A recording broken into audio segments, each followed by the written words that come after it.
Gilbert Gottfried. I'm here with my co-host Frank Santopadre, and this is another edition of Gilbert and Frank's Amazing Colossal Obsessions. We're once again recording at Nutmeg with our engineer Frank Verderosa and the old black blind blues musician Ray Bone. I'm going to Chicago, but I can't take you. See? Who can blame you? He's blind and black now? Yes, Yeah. he's blind and black and shoeless. Okay. Yes. Shoeless Paul Raybone. Yeah. Works for me. We're fleshing out the character here. Last week, to do a little quick, what we call housekeeping here, we had Gary Girani, the card king, the trading card king. And we were talking about trading cards and tops and monster flip books and Bazooka Joe and all kinds of stuff. And Gilbert, as is his wont, Yes. What changed the topic. Change the topic. Of course, to something that we weren't talking about at all. And he wanted to know About those religious comic books. I call them oblong. Frank corrected me and said it's more rectangle. But they used to hand them out on the street, these tiny comic books, and it would teach a religious lesson. Yep. And there'd be someone who was a junkie or a drunk or someone who cheated on his wife. And only, the devil would come after him. Right. Well, of course, we threw that out to our listeners because I didn't know. Gary couldn't think of the name of it. We threw it out to our listeners. And, of course, because our listeners are so passionate. They got it. And so informed, we got a million tweets saying they are called Chick Tracts. Yeah. Chick. Chick, Yeah, C-H-I-C-K, C-H-I-C-K. named for religious cartoonist and publisher Jack Chick, the late Jack Chick. And they would show, like, little segments. I'd love to get these comic books again. They would show little segments of the comic. One where the devil is watching, like, something like Bewitched, and he's going, delightful and so innocent looking. And then someone says to the devil, why do you like these reruns so much? And he goes, this is what gets people involved in the occult and evil and vampires. So even Bewitched was an evil show to this comic book. Well, Jack Chick died, and his company, Chick Publications, continues to print them to this day. They express views that are generally accepted within Christian theology, although they have expressed controversial viewpoints. Chick Tracts were known for expressing strongly anti-Catholic views and anti-Mormon views. And says he is classified. This was my favorite part of this. They are classified by a group called the Paul. You know about this organization, the Southern Poverty Law Center. Oh yeah. And they have designated Chick Publications as an active hate group. Wow. So there you go. And they had another one of the comics that they showed that the devil is showing. This group is called a hard rock group. So, like, rock and roll music was a way to get people into evil. Says the tracks themselves are approximately 3 inches high by 5 inches wide. Like my penis. Just like it. Yeah. You were saying, Frank.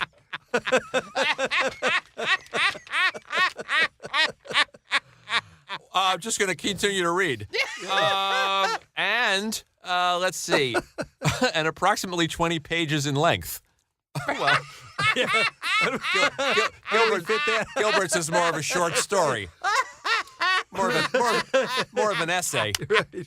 The material is written in comic book format. My penis is a sales pitch. It's a blurb. It's an elevator pitch. The material is written in comic book format with the front panel featuring the title of the tract and the inside back panel devoted to a standard sinner's prayer. How about that? You didn't hang on to any of these things, did you? No, Oh, okay. I wish they one of those many things from your childhood. And there's the actual.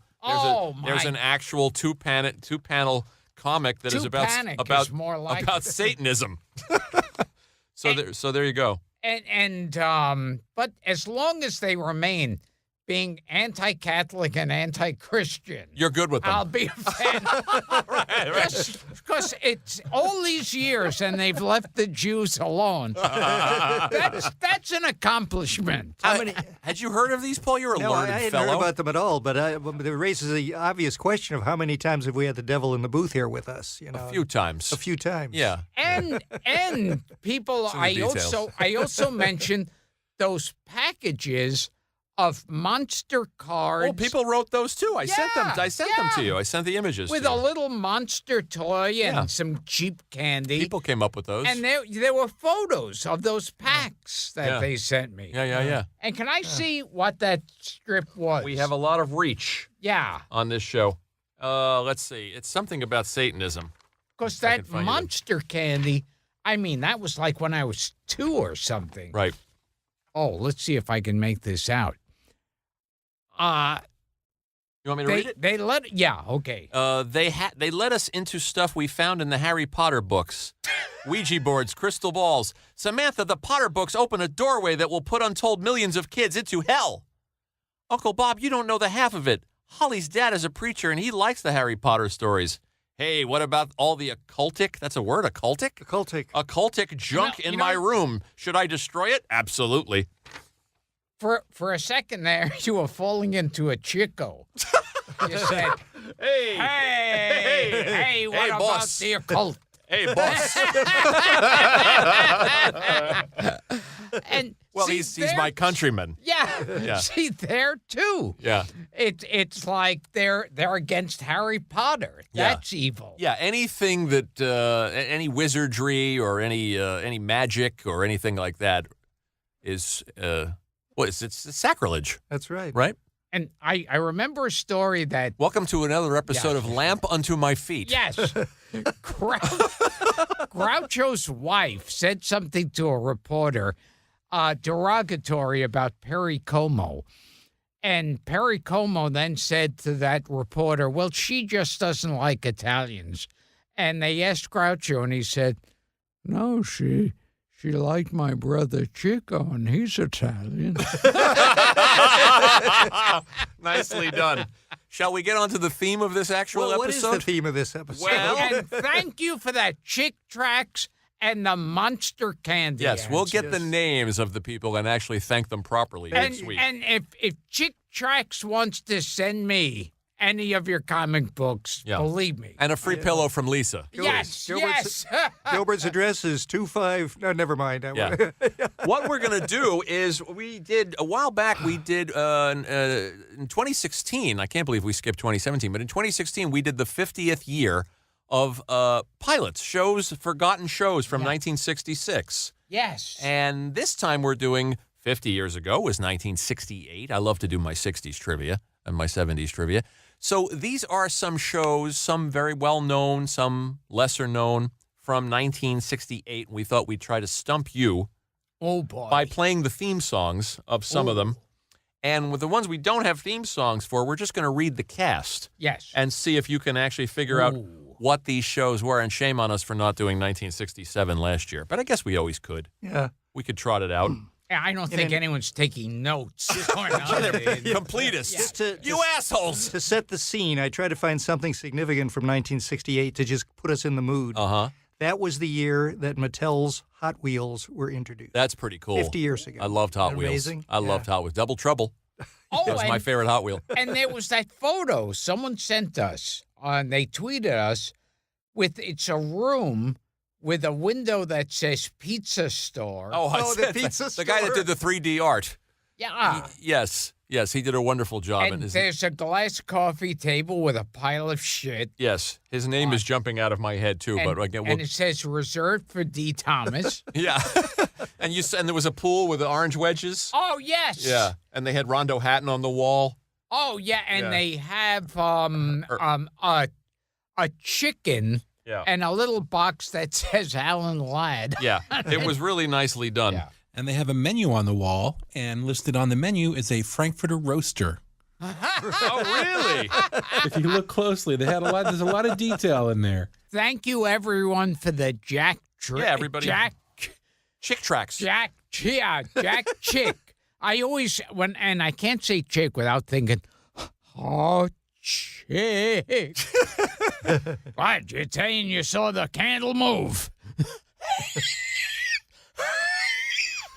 Oh, chick. What was the bit you used to do? You used to do Lou Costello in... Lou Costello in... Was it Citizen Kane? Citizen Kane.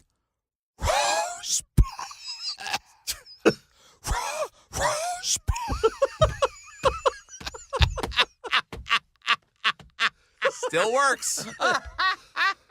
Still funny today. All right. And the monster candy photo. Yes, well, I'll get you all the names of the fans that were nice enough Yes. to write in and send that stuff. And now you know this will be a two-parter, Paul. There we go. So we just used up 11 minutes off theme. Anyway, 1968, these are shows that made their debut in 1968, and we love nostalgia here. So Frank has queued up the theme song from the first one, and we're going to see if you know it.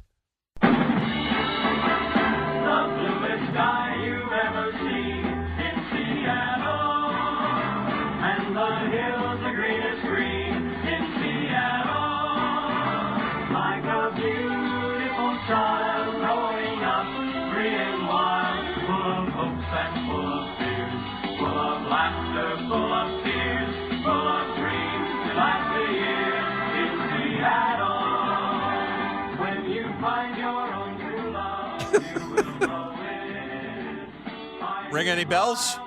Wow. I'll give you a hint. It's a Western comedy series that made its debut on ABC in September of 1968. Of course, our listeners are screaming into their devices. Absolutely. They'll be cursing me out on Twitter. What if I told you the cast was Joan Blondell, Mark Leonard, who played Spock's father? Yes. You know that actor? Yeah. Bobby Sherman and David Soul. Is that going to give it away? It's God, a Western that's so- show set at the end of the Oh. Civil War, obviously in Seattle. Wow. I have a very, very vague memory. Here comes the brides. Oh, my God. Do you remember this show? Oh, now I do. I never watched it. Yep. But I remember when it was on. Yep. The story of the Mercer Girls Project was based on the Mercer Girls Project, Asa Mercer's efforts to bring civilization to old Seattle in the 1860s. And I think Bobby Sherman sang the theme song. The song, Later. The song is way more familiar than the show. Right. The song, I think, charted. I think Bobby Yeah, I think- Sherman, who was, yeah. We got to get Bobby Sherman. we got to get Bobby Yeah. Sherman. Yeah, I'll work on Bobby Sherman. He left the show business long ago to become a... like a lifeguard. I think he's a or highway something. trooper. Highway trooper. yeah, I think he's a highway trooper. What do you got on Here Come the Brides? Ray Bone? Not much. You got what I got. Okay. Joan Blondell, David Joan Soul, and Blondell, Bobby yeah. Sherman, yeah. A beautiful looker in her day, Joan Blondell. And an actress named Bridget Hanley, who was a redhead. Very cute, Yeah. very pretty. She was on The Odd Couple. Anyway, it was inspired by the movie Seven Brides for Seven Brothers. Oh, that makes sense. Yes, Yeah, Joan Blondell was in those old Warner Brothers She's in a movies. lot of them. Yeah. Here's another one. We didn't pick music for this one, but I'm going to read you the cast. This is, you remember an actress named E.J. Peeker? Yes. Tony Randall, and Robert Morse. It was on ABC again, September of 68. These are forgotten shows. Does that mean anything to you? Kay Medford had a recurring role as Mrs. Quigley. Does this mean anything to you? No. That's Life Oh, my with God. Robert Morse and Tony Randall. Producer was Marvin Marks, who I believe was a writer on The Honeymooners. What? Now, 32 episodes. They got a full season. Any relation? Two. Is Marks? I don't believe he was. No, because he only had Arthur as a son. Yeah, I don't believe Marvin Marks Yeah. was related to the Marxes, but he was. But I remember seeing the name Marvin Marks. I think he was a Gleason writer. Maybe That's Ray Bone can look that up. probably I think he was a Honeymooners guy. I think who we he talking about? was. Marvin Marks, M-A-R-X. That sounds very familiar. That's Life appeared in 1968, starring Robert Morris and whatever happened to E.J. Peeker. It focused on the lives of Bobby and Gloria from their first meeting through their marriage as their lives progressed, and the characters often broke into song. So if any of our listeners remember That's Life, give us a shout. 1968. Here's one, Gil, that's up your alley while Raybone's working on that. This is an anthology series. I'm going to see if you know anything about And, this. you know, Robert Morse, who we've wanted on this show for a while. we can get him, I think, if we try hard. Yeah. He was doing Broadway here for a 'Cause while. He was the original before Philip Seymour Hoffman or what's that guy, Toby? Yeah. What's Toby English actor. Toby Jones. Toby Jones. Right. Robert Morse was Truman. Truman Capote. Yeah, he did True on Broadway. Yeah. Yeah. Yeah, we can get Robert Morse. We'll chase him. So I think you mentioned Marvin Marks. Yeah. You mentioned the Jackie Gleason show. Yeah. That's Life, and the Betty Hutton show. The Betty Hutton Show. Who could forget the Betty Hutton Show? Yes. So he died of heart failure at the age of 50, so it must have put Oh, a the strain poor on guy. him. I think the stress of working for Gleason. Oh, All that diving in the swimming pool to get his paycheck. Here's a show executive produced by the great Norman Lloyd, who's still around. Oh, wow. This is an MGM British production. I guess it was. Hammer Films was the production company Oh. behind this. It's a science fiction anthology series, and the hosts were Joan Crawford, Sebastian Cabot, and Patrick McGowan. Wow. Does this mean anything to you? Again, our fans are screaming. I have a vague recollection of some series from England. Called Journey to the Unknown. And I remember the beginning of the series would be on a roller coaster. Yeah, that's Nice. right. Very good. Very That's good. it. Yeah, It that's was. it. That's the It was- one. It was so weird. Like, what is unknown about a roller Journey to the coaster? Unknown. You got And it. I remember it would be on a roller coaster going up and down and and it- sideways. And it goes on and on and on. 17 episodes. Wow. The Journey to the Unknown. Something you probably Wow. haven't thought about since you were, how old were you in 1968? Holy Christ. 17, 18, 19. It was a science fiction and supernatural anthology series very similar to The Twilight Zone that dealt with the extraordinary. Vera Miles, Patty Duke, Joseph Cotton, Roddy McDowell. He did every one of those goddamn my shows. God. And British actors Roy Ward Baker, British directors Roy Ward Baker, Robert Stevens, Michael Lindsay Hogg, not Michael Eaton Hogg. Can Verderosa look up the music Can you that would play can you with a find roller coaster? Journey to the Unknown, Yeah. Frank? Because, That'd be- Christ, I remember that. I would watch it. And, yeah, it was filmed on a roller coaster. 17 episodes. Once again, ABC was the network. Here it is. Well, that's just the beginning part. Creepy. Oh, yeah.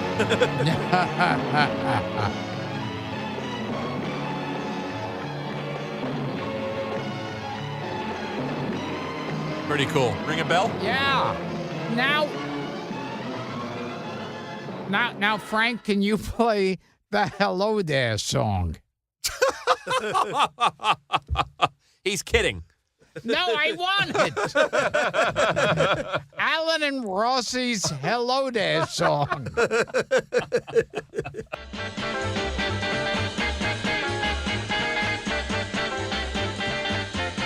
Hello there, hello there, hello there. Everywhere we go, we say hello there. Hello there, hello there, hello there. Your happiness will grow, just say hello there. This happy phrase can do wonders for you. Learn to say it, it's so easy to do.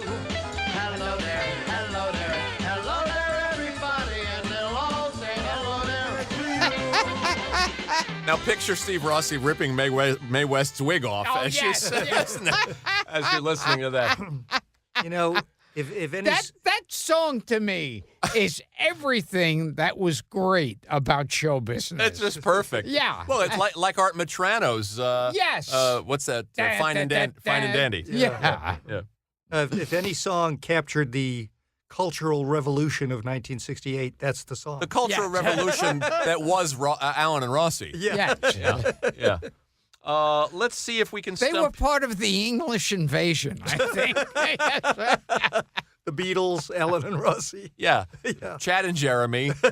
Marty Allen used to pray at the feet of the Maharishi. I didn't know that. Yeah, Did he have Chick Tracks with him when he? yeah. And he drop acid. How cool would it have been if Marty Allen accompanied the Beatles and Mia Farrow to meet the Maharishi and Donovan? Wasn't Donovan on that trip? Oh, He might have yeah. been. I think he he was. Let's try to stump you again. This one, we're going to jump to NBC. It aired from 68 to 71, considered kind of a success. Frankie, what do you got?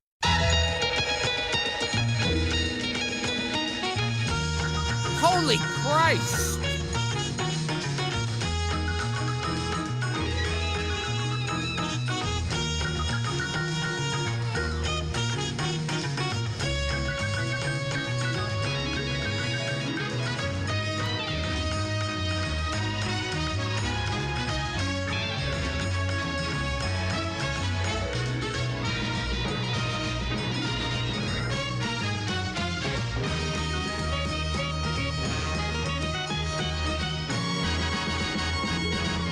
Holy God. Rings a bell, doesn't it? Yes. The 3 stars of the show are all gone, or we would have had one of them on this show for sure. Was it a cop show? It was Or was it wandering from town to town show? What do you think? Well, no, it was about crusading reporters. Oh, was this name of the game? Name of the game. Yes. Tony Franciosa. Yep. Some guinea. Yeah. Yeah, no, well, Tony Franciosa's Yeah, a guinea. he's your guinea. But then Gene Barry. Gene Very good. Barry. One more. And was it Robert Stack? Nice. No. Heck. Nice. Wait. Robert Stack. Robert Stack, I got all 3? Yes. And name of the game also, well, they would have different stories. They had Macmillan and Wife came from name of the game, I think. Well, it was part of a wheel series, which they different stories, and it says here in Wikipedia, setting the stage for The Bold Ones, and yes, you're right, NBC's mystery movie, which was McLeod, Columbo, Macmillan, and Wife. Yes. Had you heard that term? What do they say? Wheels? A wheel series. I never heard that before, Yeah, but it it's was aired from interesting. 68. It was the show was a wheel series, setting the stage for The Bold Ones. And It was- I just said that. It was also 90 minutes long. Yes. I don't know. Do we have anything 90 minutes long on TV? I don't think so. And- Tonight Show used to be 90. And I Yeah. remember that was the time when TV shows first got the idea, let's be like movies. Yeah, well, the pilot was directed by a television movie. Was the pilot directed by Stuart Rosenberg, who was a big feature director, And Jew. yes, Gene Barry took over for George McCready. Remember that actor? Oh, George McCready from Paths of Glory. Yeah, he's in The Great Race. Yeah, This- wow. This also had the largest budget of any TV series. I at the saw time. that. Was it Yeah. 250,000 an I can't episode? remember the number, but Yeah. it's impressive. Yeah, yeah, for the George time for 7. McCready was in Laura, Yeah, he's in a lot of stuff. and he was Mr. Peyton in Peyton Place. Very good. Very good. Okay, I will stump you with this show. And if you know this one, and I'm impressed that you knew Journey to the Unknown, here's a show. Did you find this one, Paul? We talk about Arthur O'Connell Yes. on the show. The star of the show was Monty Markham, who's still around. Wow. And he's had an interesting career, and we should track him down. I'm not sure you're going to know this from the premise. It was what was called a high concept show, and if any of our listeners remember this show, it was about a guy he leaves for Alaska in 1900 as part of the gold rush, but he's buried in an avalanche, and he's frozen in suspended animation. So far makes sense. High concept. Yeah. For 67 years, and they find him and they thaw him, and he's brought to the home of his son, but his son is now elderly. Yes. His son is now older than he is, played by Arthur O'Connell, and it was called The Second 100 Years. Then also Arthur O'Connell has a son, the grandson of the guy who was revived Right, from the that's ice. right. His And the grandson, Ken. Grandfather and the grandson are both 33 years old. Right. Had you ever heard of this show? I hadn't heard of that, but I remember on the last show I was trying to remember the name of that performer who was in a movie where he's frozen, and then his son is His father is younger than he is. Yeah, isn't it this?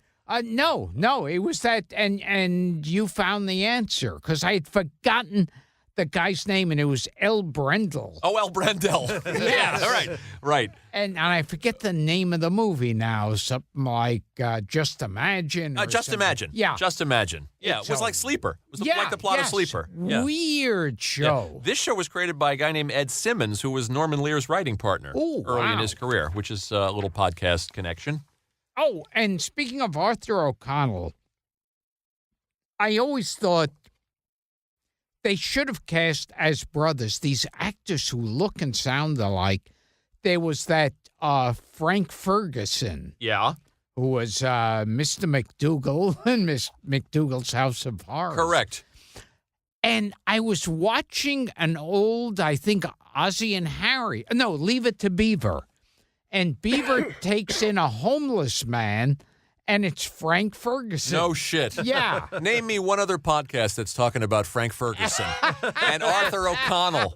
And Arthur O'Connell just came up. We just had Jay and Arnie Kogan on the Yes. show, The Comedy Writers, and Arthur O'Connell's name came up. So there's a lot of symmetry here. And I don't know if I mentioned I was watching Hawaii Five-0. Which also debuted in 1968. Oh. I didn't have it here because you'll know the theme. Hawaii Five-0, they did an episode where it takes place among the hippies. Uh-huh. And it had those, they have no idea what hippies look or sound like. But they take in the head gangster and drug pusher named Big Chicken. Who and played they're Big Chicken? questioning, Gavin McLeod. Oh, you sent me that. That was Yeah. so hilarious. It was great. That was so hilarious. Gavin McLeod as a bad guy. A hippie drug dealer. Yes. Yeah. Let's- And the hippies all sound like beatniks. Of course. It's like, hey, Daddy, you. Speaking of Hawaii, has Gilbert tweeted anything about the volcano? No, he's staying away from that. Too hot a topic. Too Too hot. hard to handle. Literally. It's okay. I don't have any jobs to lose right now. We're going to do one more quick one, and then we're going to save the rest for a future episode because Paul and I did some research, and we got more than a few left to go, and we're going to run out of time in about 3 minutes. So he might get this one, Frank. This is clip number 3. I will give you a hint. I already stumped you on this theme Ooh. about 6 months ago or 8 months ago, and we had Richard Kind in here. Ooh. Maybe it was 10 months, 12 months ago, but you didn't get it the first time. Let's see. And it stumped Second- Richard. Everybody deserves a second chance. And everybody deserves a second chance. That's the way we are. Frank?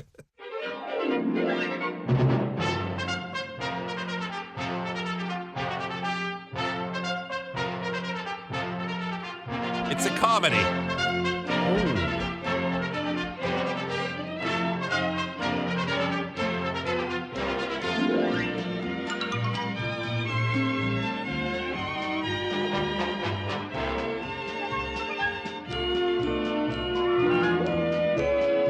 For the second time, I'm lost. Okay, Frankie. You know, I'd like to say, by the way, and you'll appreciate this as a music buff, Dave Grusin, the great Dave Grusin, Right. wrote this theme, as well as the name of the game, Ah, the one that Gilbert Yeah. was grooving wow. to It was a earlier. good 68 was a good year for him. What if I said Charles Nelson Riley, Rita Shaw? Remember Rita Shaw? Yes. That big, blousy Oh, woman yes. who's always played like a drill sergeant Yeah, or yeah. like a strict nanny. Hope Lang and Edward Mulhare. Okay, The Ghost and Mrs. Muir, That's it. which is a show I never really watched, even though it had a ghost in it. Well, you claimed that Edward Mulhare was an anti-Semite because he was emulating Rex Harrison. Yes. So why would you watch yes. it? And Charles Nelson Riley, He we've played- heard other He stories. played local man Claymore Gregg. Now, and as legend has it, and we'll have to find out from Sid when we have Marty, Sid Marty here. that what Butch Patrick. Butch Patrick, Eddie Munster, was being chased around by Charles Nelson Riley. By Claymore Gregg. I don't think I ever watched The Ghost and Mrs. Muir. I love Yeah. the movie. The movie, yeah, The the movie with Yes. Gene Tierney and Rex Yeah. Harrison and Yeah. Joseph Mankiewicz movie is absolutely wonderful. A great ghost movie. I don't think I ever saw the series. I watched it every day after school. You watched The Ghost and Mrs. Muir? It was on Channel 5 here in New York. And 50 it was like, episodes. You know, there's a tragic story to Gene Tierney. Yes, I know the story. Yeah. This is Gene Tierney was, beautiful actress, and she was pregnant and she was thrilled about having a child, and then she came down with rubella, Yes. and her child was severely mentally brain damaged, and she was destroyed by that, and the child had to be put in a home Yes. because she could no longer care for it. And years later, some woman came up to her and said, "Oh my God, I remember I was quarantined to my room because I had rubella. But when I heard that you were going to be in town, I snuck out of the house and I ran over to you and grabbed you and gave you a hug and kiss." That's a nice story. Yeah. That was she didn't have a long career, Yeah. Gene Tierney, but it was kind of Laura. sort of an enigmatic beauty. yes, she was. Really, She was. Yeah, Laura's. And leave it to Gilbert to bring the show to, Yes. Well, to a tragic. usually I try to do that. A tragic close. You took his gig. No, if you would have said, Gene Tierney, is that with a G or? Well, he would have had it as Lawrence Tierney. Yes. Yeah. But when we mix the show, I'm going to take the happy music from the show, Yeah. put that underneath. So sad. What a horrible story. Yeah. Thanks for sharing it. Yeah. Paul, what do you got before we sign I off? got one thing, since we haven't been strictly on the theme Yeah. tonight. If I could just mention 1967 briefly, because I came across something. Oh, quick. I have Sure. nothing to say about it. It's just a series called, with Chuck Connors, Cowboy in Africa. Yes, it was in the research. Yeah, it was in the I research. don't know the show. I don't know anything about it, but just the idea of Was Chuck that Connors. the name of one of his porn films? Yeah. It could be. Yeah. but I know Shaft in Africa. Chuck Connors galloping across Kenya yeah. somehow. Yeah, don't know. Yeah. Don't know anything Anyway, about it. That's the show we would have done last year if we'd done 1967. Well, maybe we'll trot out 67, but we'll come back and do part 2 on But 68. I was watching an old episode of The Rifleman, and Lon Chaney Jr. popped There you up go. in it. There Yeah. you go. All right. For real? Yeah. Is it, Yeah. is it- Yeah. And don't forget, and I would direct listeners to the wonderful Chuck Connors story told by Larry Cohen about making him come to his hotel room and take his boots off, which he told on this very show. And there was one more thing started in 1968 that you forgot to mention. What's that? Me. Hey, happy birthday. Verda Rosso had a birthday. Want to take us out? Okay. And we'll do part 2. This has been Down the road. Gilbert and Frank's amazing colossal obsessions, and we're here with Black Toothless Raybone. Shoeless Rainbow. He's shoeless and toothless? Yes, it's a tragic story.